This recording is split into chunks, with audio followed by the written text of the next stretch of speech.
मैं डॉक्टर धनंजय श्रीवास्तव महाभारत ज्ञान कथा के इस 9वें एपिसोड में आप सभी का एक बार पुनः स्वागत करता हूं। पिछले एपिसोड में हमने धृतराष्ट्र, पांडु और विदुर के जन्म तक की कथा सुनी। हमने सुना कि कैसे महर्षि कृतद्वैपायन व्यास जी ने नियोग विधि का प्रयोग करके अंबिका और अंबालिका के गर्भ से धृतराष्ट्र और पांडु को जन्म दिया तथा एक उनकी दासी शूद्र के गर्भ से विदुर जी का जन्म हुआ। अब कथा में आगे बढ़ते हैं। वैशंपायन जी अर्जुन के प्रपौत्र जन्मेजय से कहते हैं, उन तीनों राजकुमारों धृतराष्ट्र, पांडु और विदुर के जन्म से कुरुवंश और कुरुक्षेत्र की उन्नति दिन दूनी रात चौगुनी होने लगी।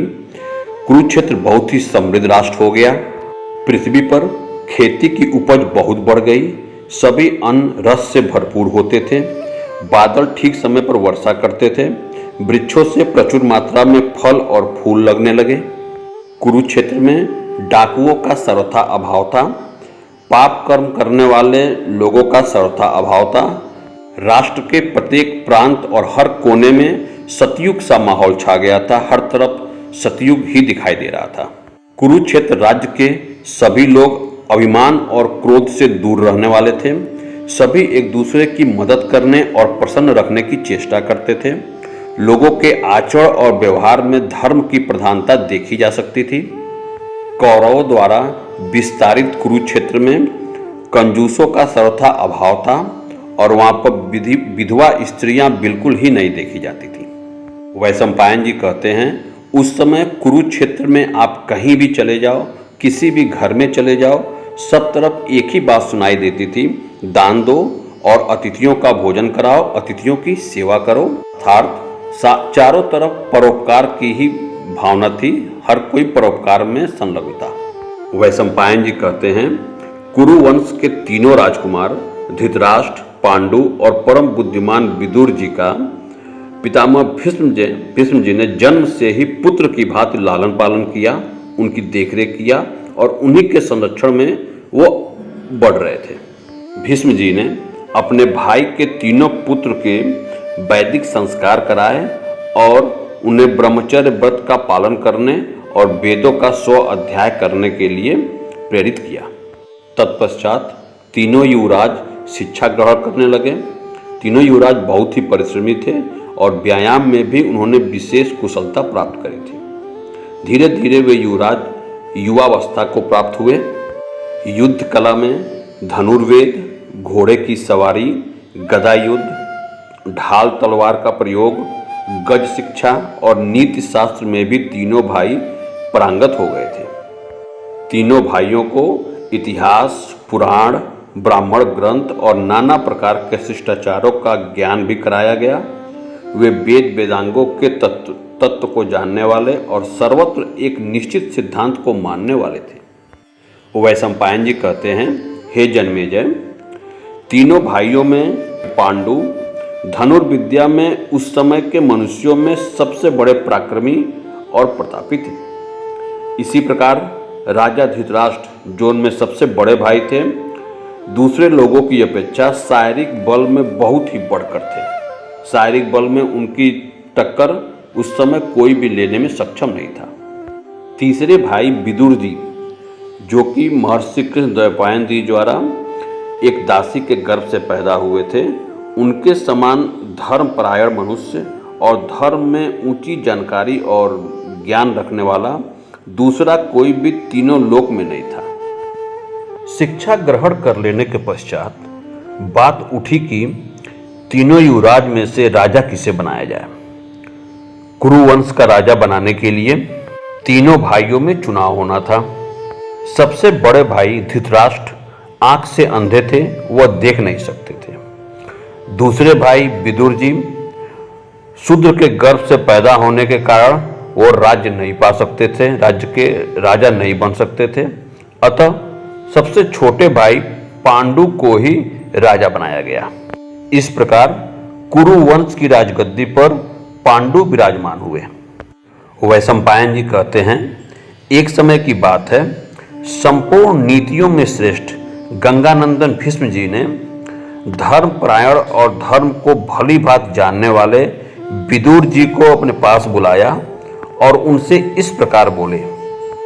भीष्म जी बोले, हे पुत्र विदुर, हमारा यह कौरव कुल अनेक सद्गुणों से संपन्न होकर संसार में विख्यात हो रहा है।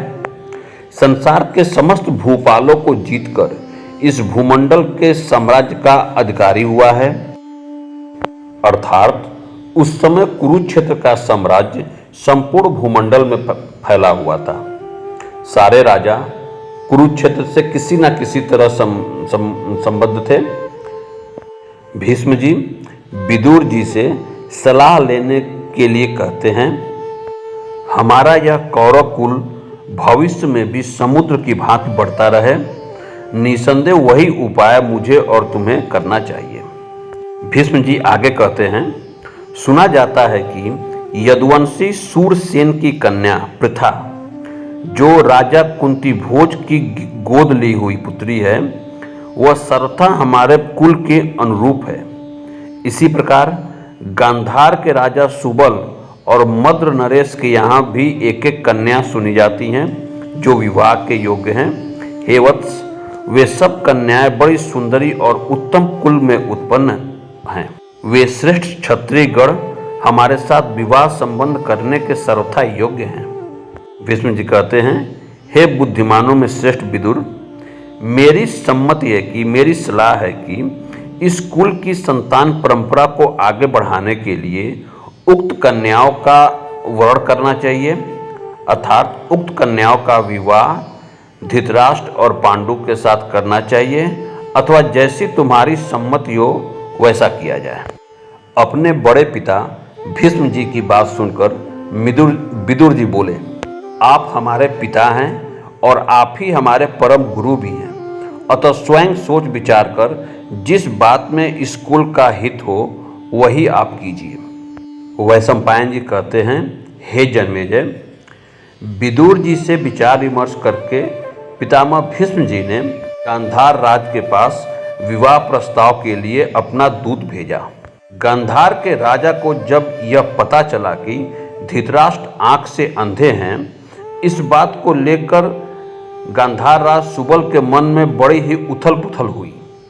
परंतु जब गांधार राज सुबल ने कौरव वंश के कुल, ख्याति, प्रसिद्धि और आचरण आदि के विषय में पता किया और बुद्धिपूर्वक विचार किया, तब उन्होंने धर्मपरायण अपनी पुत्री गांधारी को धृतराष्ट्र के साथ विवाह करने के लिए प्रदान कर दिया। गांधार नरेश ने गांधारी की 10 सहोदर बहनें भी धृतराष्ट्र के साथ ही विवाह कर दी।